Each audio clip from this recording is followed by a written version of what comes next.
We're still here, everybody. We're still at the Dock Bookshop, located at 6637 Meadowbrook Drive in Fort Worth, Texas.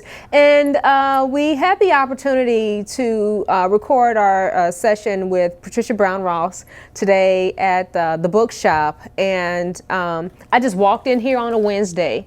And I just asked one of the owners who was behind the counter if he would allow us to do this. And he said yes. And this is a family-owned business. It's owned by siblings, and we actually have one of the owners with us today. She's going to talk a little bit about the Dock Bookshop, and she may follow up with some comments that we had earlier about our interviewer earlier in the session. Welcome to the show, Danya Craddock. Welcome to the show, everybody, Danya Craddock. So thank you for allowing us to be here. You're the third You're the third Craddock sibling that I met today. And I spoke with your brother and I spoke with Danya. I'm not sure, I spoke with Donna. I'm not sure who all falls in, who's the oldest, who's who's the youngest, who's the middle child, but everyone was very pleasant to me. And I just want to say thank you for allowing us to be here. I started the interview by saying that the Dock Bookshop is one of the largest independently owned African-American bookshop that highlights Black books, Black literature, and Black culture. But before we get that far, how did you guys get started? Oh, the book business. I mean, the journey has been so interesting, you know, because right now they got us there's only 40 bookstores in the country right now. And they got us probably as one of the largest ones in the country. In the nation. Yes, in the nation. So to talk about our journey to come to this point where we are 7 years later, it's been a labor of love, but we love this business, and we started out understanding that it was a labor of love. We look at communities around the country and say every community needs a concept. It's almost a box concept when you're dealing in the urban community. Like, when you see a Lowe's, you may see a Super Walmart, you may see a Target across the street. So every business come almost with a box. Mm-hmm. And we looked around and said, what is this community missing? Yeah. A predominantly African-American community, what is it missing? And then and when we look at the statistics, the numbers are kind of depressing. So what do we need? Mm-hmm. That we're not getting the education system, and we say, hey, what are we doing? Mm-hmm. You're selling books through real estate. I was in real estate, so I was selling books. My sister, she was at Bright Divinity College, and she was selling books through Coatesbury Bookstore. And so we say, you know what? Let's put our inventory together mm-hmm. and open up a bookstore. And we have enough inventory to start it because we are lovers of books. I love that. Before I had children, I used to be a reader. I mean, every time I picked up a book, every time I had free time, I would always be reading something. This is a very nice bookshop, by the way. Were you guys always at this location? Yes, we've been at the same location for 7 years. Has it always, and this is a very large size, has it always been this, or did you just have one section and then expand it? Has it always been this size? No, we operated the full square footage. Mm-hmm. So we've always had our books in different sections. Of course, you have your fiction, your nonfiction, your mystery, your faith and inspiration. We had all those different sections, and then we created a space for doing events and doing book-related events. You know, we had to make these books speak. Yeah. And so we created an area that says, hey, this is dedicated for people who want to talk about their books or even talk about their movement or their social organization, just for people to come together and discuss things that we need within the community. So you sell books here. You don't just sell books here. There's T-shirts here, there's clothing here, there's some vinyl here if you like vinyl. Mm-hmm. So did you guys have that vision, or is that something that it grew into more than just books? We had a vision. It was a slow process. We started with the inventory, of course, the greeting cards, and then we went into more culturally based products, which is the direction where we were wanting to go, to essentially bring all cultural elements that impact our lives into the community, into a center. And that's products from around the world, mm-hmm. getting products from around the world that represents us. So you guys also do community events. You said something about making the books come alive. I know that the Dock Bookshop is helped plan a bus trip to DC to help commemorate the Million Man March, the 20th anniversary of the Million Man March. What are some other things that you guys are doing? Yeah, I really want to just, piggyback off what the business owner you had earlier, which Okay. is Patricia Brown Ross, Darkberry Co. When I hear her story, I was thinking of the book that we had, Dark Girls, and we did an event with Bill Duke.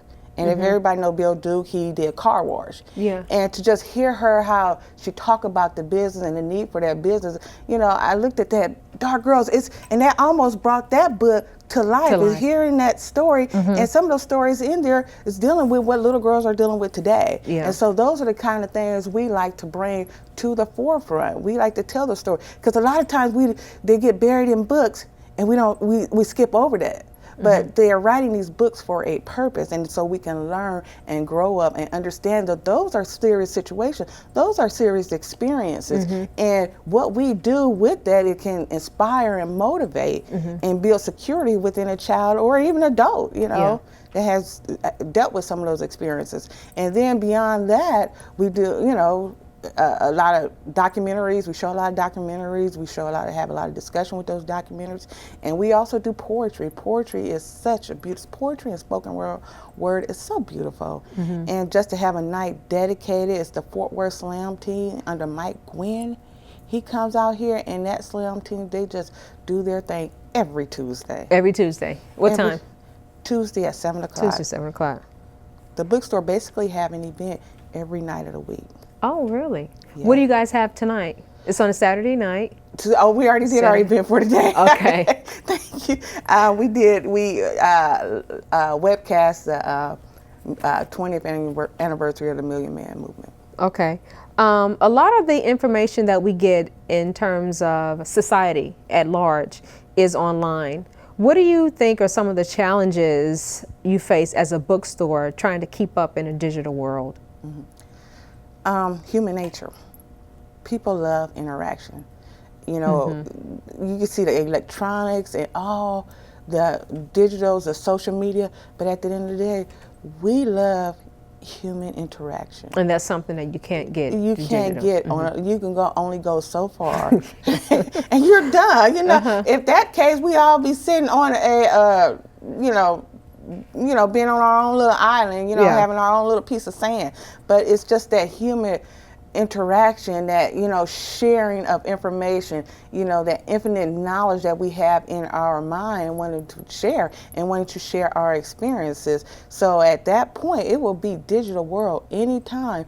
I know you say, how can you open up a bookstore with this ebook phenomenon? Yeah. And then how can you open up a bookstore? You have Barnes and Noble, you have Borders, and all that. Barnes and Noble ain't what it used to be. There was a Borders that got closed at the Arlington Highlands. Yeah. Yeah, so it ain't what they used to be. The Barnes and Noble and Borders, they close all around us.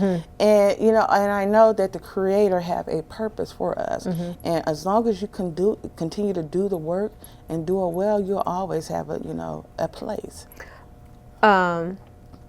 So the Dock Bookshop is the largest independent, full-service, African-American owned bookstore in Texas and in the Southwest. So what that means, it's not another bookstore like this around for another 50 miles. Well, you do have Pan-African, which is a dynamic bookstore over in Dallas. Okay. And they have a lot of products from the continent. When we say full services, we're doing fiction, nonfiction, every genre. Events, there's something happening every night of the week. Right, and Pan-African has events, but beyond the Dock Bookshop and Pan-African in Dallas, I can't think of any other.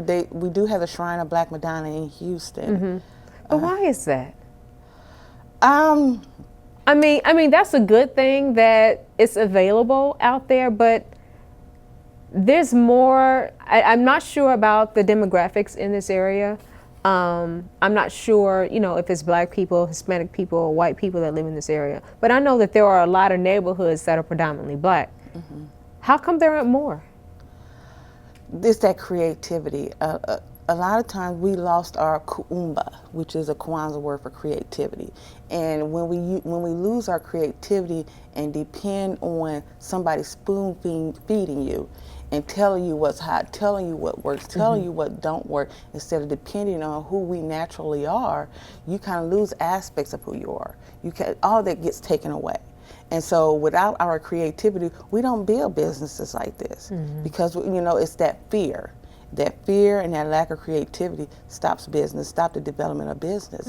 But you got to be fearless. When you open up a bookstore, you got to say, hey, I fear nothing. I don't have a fear of failure. You kind of move that thing, and then you have to say, how can I make? Like I said, how do I make the book speak? What do I do? What am I doing? Do I know my product? Do I know my community? What are the strengths, opportunities, and threats in this community? All those things you have to go over, and then when you go over those things, you say, I can do it. But until then, people don't take that dive. It is, and it's just, this stereotype that black people don't read. It's a stereotype that black men don't read. When I could say now, 70% of my customers is black men. Black men. And and so once you understand your customer base, and your community, you're going to take those risks.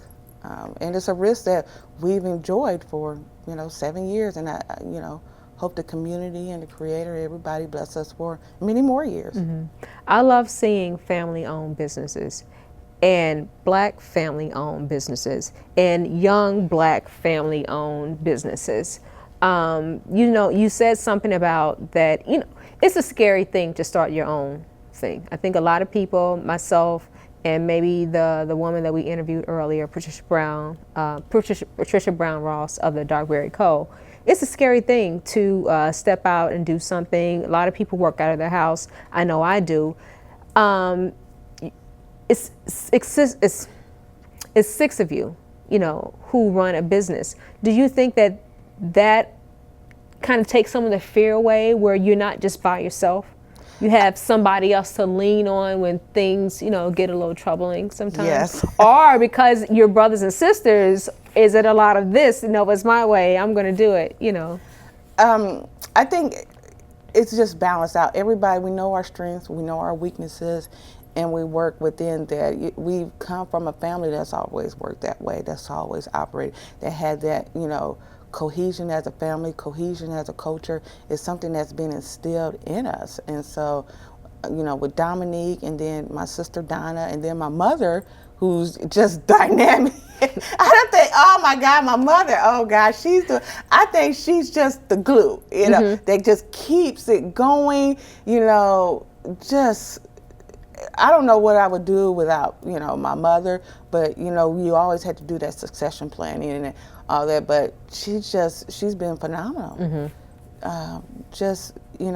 Even the picking a product, she's just so involved in it. And, a lot of times you deal with families like, oh no, that ain't gonna last. That's not, but she said, you know what? When she seen it, I think she came to visit, and we didn't tell her. We said, we just got to show you something. She said, she looked at the store. She said, oh no, you guys done did it now. And then before you knew it, she was there, tearing down walls. She was painting and doing. She was all into it. Oh yeah, she just, and it was right up her alley because we're a family that read a lot. We were not a TV like. I think Patricia said earlier, I don't know what shows on TV because we read so much that, we I think that helps us out a lot. Good. Well, like I said before, thank you for allowing us to be here. I just want to ask you, is there anything else that you want to add? Last words. I think I said everything. I just, hope the Creator give us many more years and, fight the negative things that business brings. You're dealing with taxes, you're dealing with just the whole organizational structure, which has hurt a lot of black businesses. But I think as a community, if we continue to get the support of the community and the support of a lot of high profile people, like, we have had a lot of high profile people visit this store. You had Russell Simmons came through. You had Tyrese come through. Pam Grier.